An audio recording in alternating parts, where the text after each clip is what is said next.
kamusta naman yung ating cash subsidy program? Ano bang layunin nito? Nakakailan na kayo? Marami na ba tayong nabibigyan?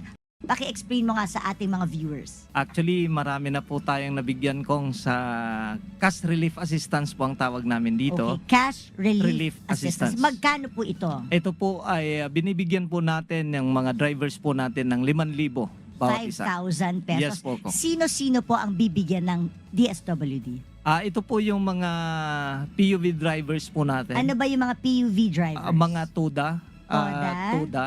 mga TNVS drivers, TNVS. mga motor taxi. Yung mga angkas-angkas? Yes po, Kong. Grab, ganyan. Grab. Tama po. Jeep, Jeep. bus.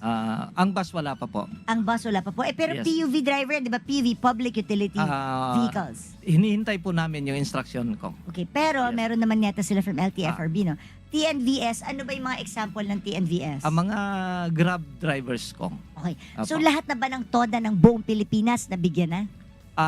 Tayo po ay natapos na yung pilot testing dito po sa Metro Manila at nagkaroon na po ng payout po ng mga regions po sa mga regional offices po natin. So lahat ba ng regions na mga TODA nabigyan na? Nagkaroon na po. Lahat na covered na? All municipalities, all cities?